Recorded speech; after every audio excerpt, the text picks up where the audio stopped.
अस्सलाम वालेकुम। अल्लाह ताला की ढेर सारी रहमतें हो आप सब देखने वालों पर।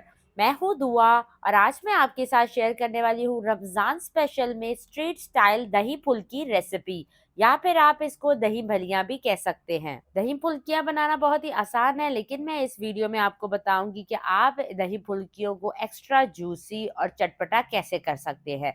वीडियो को आखिर तक देखें बगैर स्किप किए। तो चले दही फुल्की बनाना शुरू करते हैं। सबसे पहले चटनी तैयार कर लेते हैं। एक मुट्ठी ले लें हरा धनिया, बिल्कुल फ्रेश है, और एक मुट्ठी ले लें पुदीना। पुदीने के मैंने पत्ते तोड़ लिए थे, और यहाँ पे मैंने 2 हरी मिर्चें भी काट ली है। आपने हरे धनिया और पुदीने को साफ करके अच्छे से वॉश कर लेना है, क्योंकि इसमें मट्टी बहुत होती है। अब आधा कप पानी डालकर इन्हें पीस लें और एक साइड पर रख दें। अब दही ले लें, यहाँ पर 2 से ढाई कप। दही आप पतला इस्तेमाल कर सकते हैं, क्योंकि इस रेसिपी में हमें पतला दही ही चाहिए।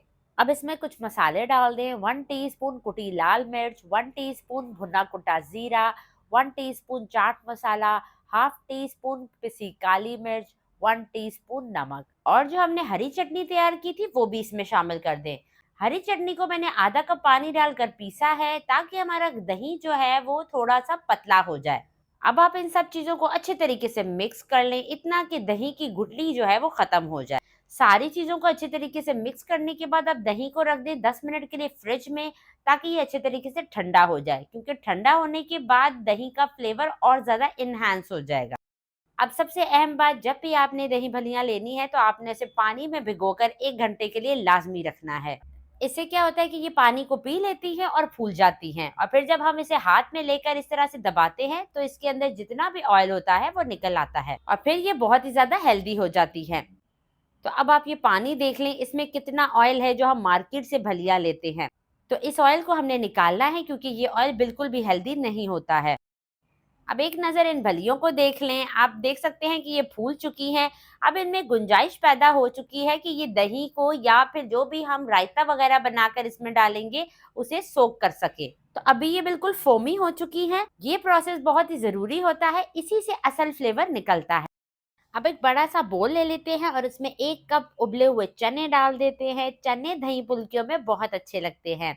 और अब इसमें डाल दें 1.5 कप फुल्कियाँ, इसे पकौड़ियाँ भी कहते हैं, भलिया भी कहते हैं। अब 1 से 2 आलू बॉईल कर लें और छोटे-छोटे काट कर इसमें शामिल कर लें। आलूओं को बॉईल करते हुए मैंने थोड़ा-सा ज़र्दा फूड कलर भी डाला था, ताकि आलूओं पर खूबसूरत सा कलर आ जाए। अब टमाटर के बगैर तो ये रेसिपी कंप्लीट ही नहीं हो सकती। एक बड़े साइज़ का टमाटर काट लें और इसके बीज निकाल के डाल दें। अब इसमें खीरा काट कर डाल दें। एक बारीक कटा हुआ प्याज शामिल कर दें, बारीक कटा, ये अहम बात है। इसमें अगर मोटा कटा हुआ प्याज डालेंगी ना तो सारे बाइट का फ्लेवर ही खराब हो जाएगा। अब थोड़ी सी बारीक कटी बंद गोभी डाल दें। बंद गोभी का क्रंच दही फुल्की में बहुत अच्छा लगता है। अब एक हरी मिर्च ले लें, बिल्कुल बारीक काट के डाल दें।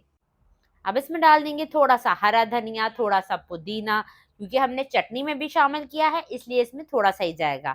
अब इन सारी चीज़ों को अच्छे तरीके से मिक्स कर लें। अब एक अहम बात यह है कि इसमें फ्रूट्स नहीं जाते। फ्रूट से स्वीटनेस आती है और ये रेसिपी जो है वो चटपटी है। अब इसमें ऐड कर देते हैं दही, जो हमने पहले से तैयार करके रखा हुआ था, जिसके बगैर ये रेसिपी अधूरी है। दही डालने के बाद इसे काउंटर पर 5 से 10 मिनट के लिए ऐसे ही छोड़ दें, ताकि फुल्कियाँ दही पी लें। 10 मिनट के रेस्ट के बाद अब दही फुल्कियों में डाल देते हैं इमली की खट्टी मीठी चटनी। कुछ दिन पहले मैंने आपको 3 मुख्तलिफ तरीके से चटनियाँ बनाना सिखाई थी, तो ये उन्हीं में से एक चटनी है। आप अपने टेस्ट के मुताबिक इस चटनी का इस्तेमाल कर सकते हैं। अगर आपके पास ये खट्टी मीठी चटनी नहीं है तो दही में ही आप थोड़ी सी चीनी ऐड कर लें। कुछ लोगों को मीठा नहीं पसंद होता तो आप इसे टोटली स्किप कर सकते हैं। मैंने इसके ऊपर पापड़ी डाली है, लेकिन इसके ऊपर नीम भी बहुत अच्छी लगती है। तो अब अच्छे तरीके से इसको मिक्स कर लें। बहुत ही कम मिर्च मसालों के साथ हमने दही फुल्की तैयार कर ली है। यकीन करेंगे इतने मज़े की बनती है कि जब आप इसे एक बार बना लेंगे ना तो फिर आप इसे रूटीन में बनाएंगे।